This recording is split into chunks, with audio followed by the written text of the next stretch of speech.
resistências de países como a França. E o nosso entrevistado agora é o professor de Direito e Relações Internacionais, Danilo Porfírio de Castro Vieira. Sempre uma honra te receber aqui, professor. Tudo bem? Boa noite. Bem-vindo.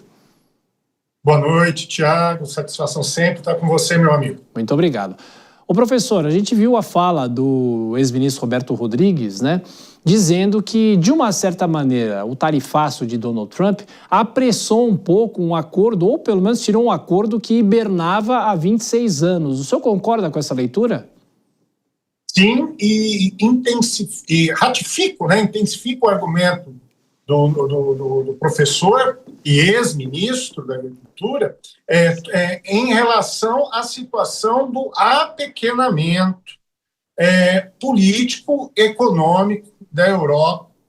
Preocupação essa que se externa na pressão alemã, Tiago, em dar celeridade e efetividade a essas tratativas que pré-contratualmente, vamos dizer assim, já tem 32 anos e, vamos dizer, institucionalmente tem 26 anos e agora, espero eu, haja a devida ratificação com o sucesso esperado para ambos os lados.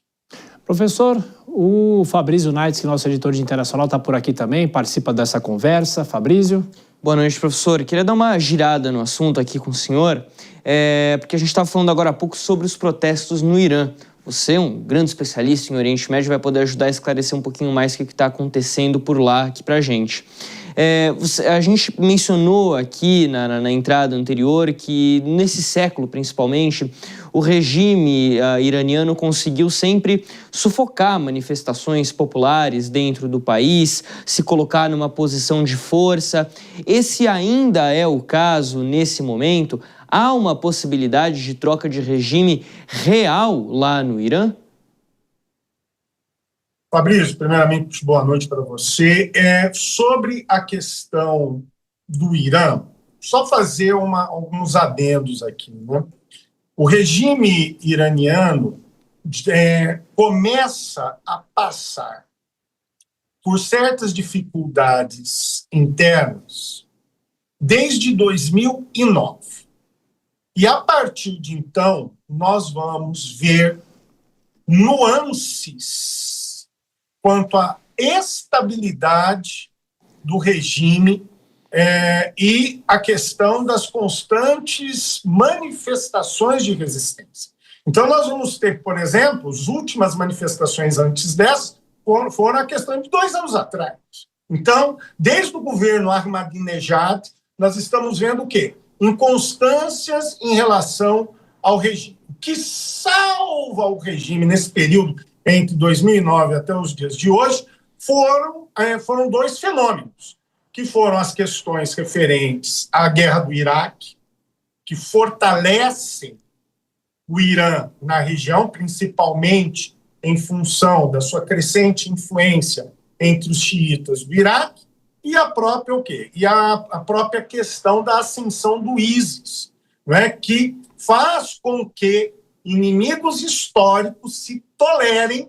Quando eu falo inimigos históricos, regime iraniano e americanos, regime iraniano e israelense se tolerem em prol de uma ameaça comum que era o ISIS até então. Isso faz com que o Irã tenha o seu momento de expansão naquilo que nós chamamos de arco xiita, Iraque, Síria, ainda no regime do ditador Assad, e Líbano, quando a gente fala do Hezbollah, Hezbollah. Mais à frente, depois teremos a questão do Iêmen, e também temos ali questões referentes à influência iraniana na região do Bahrein e o tensionamento com os sauditas. Entretanto, e isso também se sustenta em função da lógica de guerras proxy, guerras por procuração. Só que esse modelo fracassa fragorosamente com a ação do Hamas em 2023. E aí o que nós vamos perceber?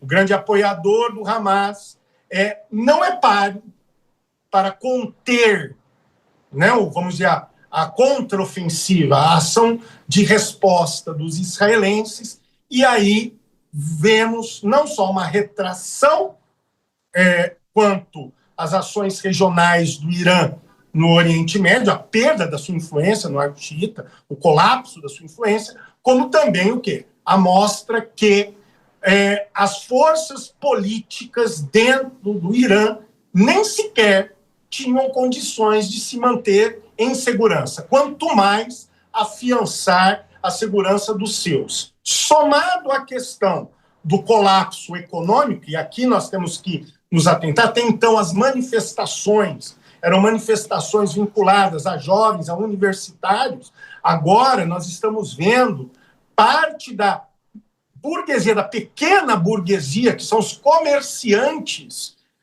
que sustentaram por um tempo, né? Aliás, foram um escoro durante longo tempo do regime iraniano, agora o quê? Se veem desamparados e se manifestam. Claro que o modus operandi vai ser a repressão, mas o Irã, o regime iraniano, está extremamente fragilizado, tanto que já há cogitações, né, de uma possibilidade de um asilo do Ayatollah Khamenei em Moscou, já se sonda essas possibilidades, mas nós temos que esperar, vamos ver até onde o regime tem fôlego, né? E vamos ver depois o dia seguinte também. Ô professor, o senhor sabe que os jornalistas, repórteres perguntam para os especialistas em relações internacionais se o governo americano pode tomar alguma providência em relação ao Irã. Mas agora já há um precedente, né? Porque tivemos recentemente a Venezuela. Claro que são países totalmente diferentes. Mas o presidente Donald Trump anda dando declarações falando que poderia, entre aspas, corrigir o que está acontecendo no próprio Irã. Pessoalmente, professor, nesse caso tudo é possível? Tiago, eu lembro das nossas conversas anteriores. A melhor forma de entender o dia de hoje é olhar para a história. Tiago, eu não observo, por enquanto, uma mudança de modus operandi norte-americano na região do Oriente Médio. O Trump, eu digo sempre isso, ele tem uma retórica virulenta no discurso, e que usa os recursos de poder, entre eles militar, para forçar a parte adversa para um diálogo assimétrico. Ou seja, as regras são ditadas por mim. A questão da Venezuela tem pontos específicos, que são eles. A questão do controle estratégico do petróleo, e aí nós temos que colocar isso muito às claras. O petróleo é sim uma preocupação americana, porque mesmo eles tendo autossuficiência, a lógica jacksoniana é de manter o controle de reservas, para que não haja possibilidade de divisão de hegemons globais. Ou seja, quem detém a primazia do poder tem que ter o controle de recursos estratégicos, entre eles o petróleo, no caso, o petróleo venezuelano. E tirando, né, de jogo aí a presença chinesa e russa na região. E, por fim, a lógica que, para que eu me mantenha como potência global, numa pretensão hegemônica, eu tenho que ter controle vamos dizer, do poder, do domínio sobre a minha região. Ou seja, a América volta a ser foco de ação de controle dos americanos, inclusive interventivamente. É a lógica que eu chamo de doutrina Trump, alguns colegas também chamam, que é uma revisão da doutrina Monroe e o Colorado Polk, né, que é a América para os americanos. E, por último, a lógica do diálogo assimétrico, ao meu ver, chegou em esgotamento na Venezuela. O Maduro sempre utilizou o recurso da negociação para se perpetuar no poder. Desculpe o termo, mas uma concepção meio catimbeira, né? Meio malandra, de se manter no poder pela negociação. No Irã, o que eu observo, Tiago e Fabrício, as ações americanas não serão mais interventivas, como vimos na cooperação de Israel, ainda no conflito entre Hamas e Israel. Mas nós teremos aqui o exercício da inteligência americana e, quiçá, da inteligência israelense, fomentando, fortalecendo essas sublevações dentro do Irã. Intervenção direta eu não vejo como viável até a segunda ordem. Fabrício? Professor, a gente mencionava também a questão do Shah, né, Reza Pahlavi, que, enfim, o filho dele está agora instigando também protestos dentro e fora do Irã, mas o retorno da monarquia, principalmente da dinastia Pahlavi, parece ser carta fora do baralho, né? A monarquia cai em 79 num cenário de desgraça popular, não é bem por aí? É esse mesmo, Fabrício. Não é a primeira vez que o príncipe Reza Cícero Pahlavi se manifesta. Já na época ainda do conflito, em 2023, 2024, entre Irã e Israel, ele também se manifesta. Outrora, nas outras manifestações populares, inclusive em 2009, ele também se manifesta pedindo resistência, combate contra o regime. Mas nós temos que relembrar que o regime iraniano, que a gente pode chamar de um imamado, né? Imamato, né? A lógica de um regime religioso em torno de um conselho de grandes sacerdotes, né? Dentro de uma roupagem moderna, vamos dizer, um tanto parecido com o poder moderador sonhado pelos franceses no século XVIII, né? Mas com ares divinos, teológicos, resulta de um colapso do regime monárquico, que outrora era um regime monárquico constitucional. Na década de 50, Mossadegh foi derrubado, e depois o quê? Reza Pahlavi, sobre a retórica do estabelecimento de uma sociedade liberal, ele o quê? Impõe um regime autoritário, extremamente autoritário. Lembremos do serviço secreto da época, o SAVAK, né? Que era um aparelho altamente repressor e que gerou a união, ainda mais com as crises do petróleo, a união entre forças religiosas e forças seculares, liberais e de esquerda, contra o regime. Então, eu vejo como distante a possibilidade de uma restauração de uma monarquia. Muito difícil. Mas também temos que observar quais são, vamos dizer, as preferências norte-americanas em caso de um colapso do regime xiita. O Fabrício nos trouxe já nessa edição a informação de ataques em larga escala dos Estados Unidos à Síria contra o Estado Islâmico.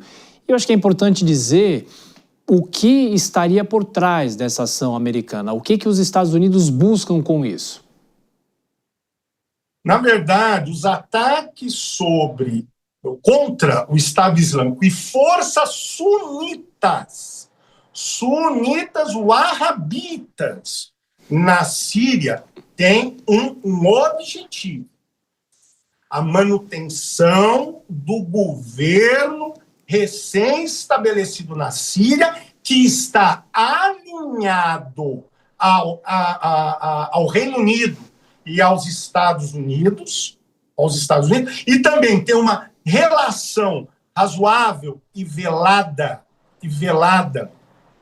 com Israel, e estabelecer, portanto, uma estabilidade entre os aliados diante do problema xiita, do problema iraniano. É sempre bom lembrar, meus amigos, que a Primavera Árabe, em 2011, ela vem posteriormente àquilo que nós chamamos de revolução ou revolta verde no Irã.